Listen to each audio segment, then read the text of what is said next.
Hey YouTube, Invest with Blev back again. If you don't know, my name is Andy. I run a channel that is all about giving regular folks advice about how to invest, how to trade successfully, and how to make money and not lose money. So I'll say this is my most important video that I am going to make on this channel. Even if I'm on YouTube for another 25 years making videos about investing and trading, this video will be the most important. This lesson is the biggest lesson I've learned, period, bar none, over my time investing. And so I really hope that you will watch this video till the end and that you will learn the same lesson I did. So please like this video, subscribe to my channel if you haven't. It really does help me when you subscribe. So let's get to it.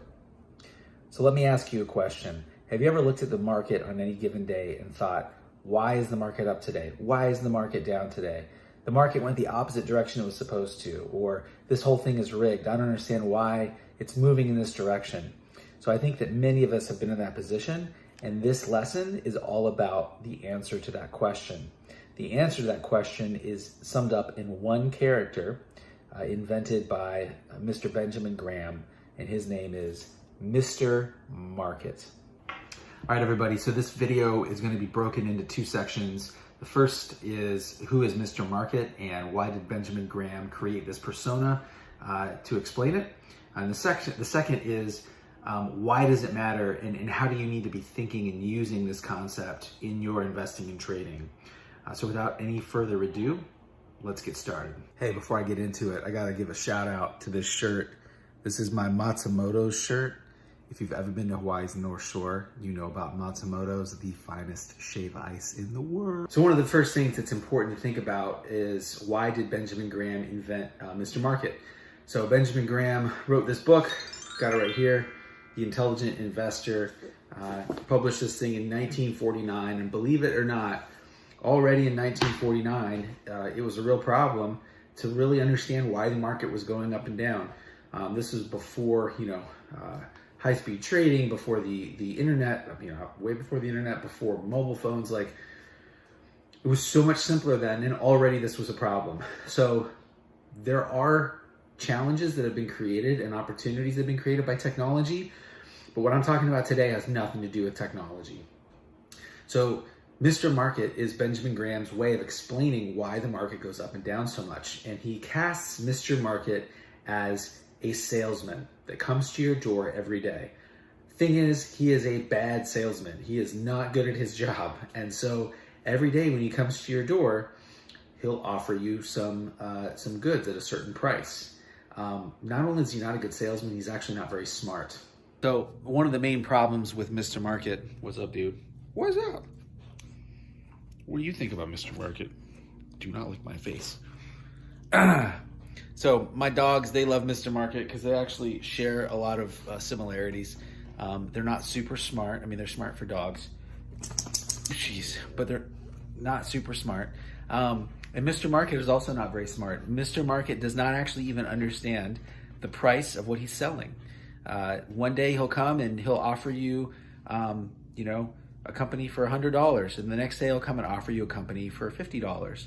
The day after that, it'll be for $150. He doesn't know why he's offering each day, and his memory is very, very short. Okay, so if you can get your mind around the idea that the stock market is like Mr. Market, which I will say, for a lot of people that are new to trading, this might seem amazing. You might look at the stock market and think it's so complicated, and so many people are involved, and there's so much money in it, that of course it's very smart. And somebody telling you that actually the market's not smart at all, especially in the short term. Now, maybe over the long term, the market might be smart. In the short term, it's not. This might be a difficult thing to kind of get your head around, but here's how it can help you, okay? If this salesman comes to your door and he's offering you something that you don't really know much about, you don't really know what the price of it should be, well, you won't really know whether he's offering you something on sale or not. He could be giving you a great deal or a terrible deal. Because you're not educated about the product he's selling, you won't really know. So imagine never having gotten a haircut. I mean, believe it or not, I used to actually get haircuts. Imagine getting a haircut for the first time and really having no idea whether haircuts should cost $1 or $100. Now you could imagine in your own mind what it could be, but you really don't know. How do you know that $5 isn't a good price? Maybe everybody should be paying $30 for a haircut, or maybe everybody should be paying $100 for a haircut. Now, because all of us have gotten haircuts, and most of us have paid for haircuts many times, we kind of know what to expect. So it's the same thing with the stock market. When Mr. Market shows up to your door every day you can buy and sell stocks.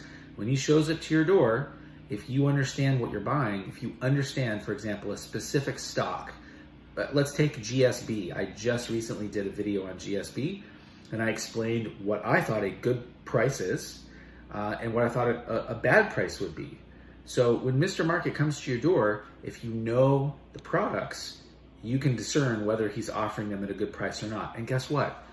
If it's not a good price, you just don't buy it and you wait, because he's going to come back tomorrow. You don't have to buy it. And that is a really big lesson that is good to learn. So it's important to understand that the price you pay is not the value. Okay, this is a great principle. Price is what you pay.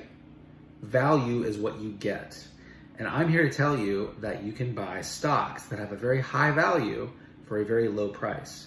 And just like I said in my other videos, it is about when you buy. If you buy something inexpensive, it's going to be very hard to lose money, and it'll be very easy to make money. But if you buy things that are expensive, more expensive than they should be, then you're not going to make any money, and you will lose money, and you will be frustrated with the stock market. And remember, there's a fair price. It's what a company is really worth. Don't buy things at a fair price. There's overpriced. This is also not where you want to buy a company. Preferably, this is where you want to sell a company. So there's overvalued, fair price, and there's undervalued or on sale. This is where I buy. This is where Benjamin Graham would buy and Warren Buffett would buy, and this is where you can buy as long as you understand how to properly evaluate a company. So all it takes is experience, and when you have the experience, or you use other people's experience, you crowdsource the experience of figuring out how to evaluate a company. When you know that and you have now your thesis about a company, remember what I said about thesis. There's three things. Why do I like the company? It's all about, fundamentals and, what it does and how well it's doing and how good its management is and how good its moat is. That's part one of your thesis. Why do you like the company? Part two is, what is a good buy price? It's that valuation. Your buy price is down here. That is the on sale price, the undervalued price. That is your buy price. You do not buy at fair value. Now, if you go to the store and you go to the grocery store, you're buying things at fair value, right? That's not the business that we want to be in when we're investors and traders, especially. You do not buy things at fair value. You buy things undervalued, and you do not sell them at fair value. You sell them when they're overvalued, right? That margin, that is where you make your money, okay? So the thing you can trust is that Mr. Market will give you the opportunity both to buy on sale and sell when it's overpriced.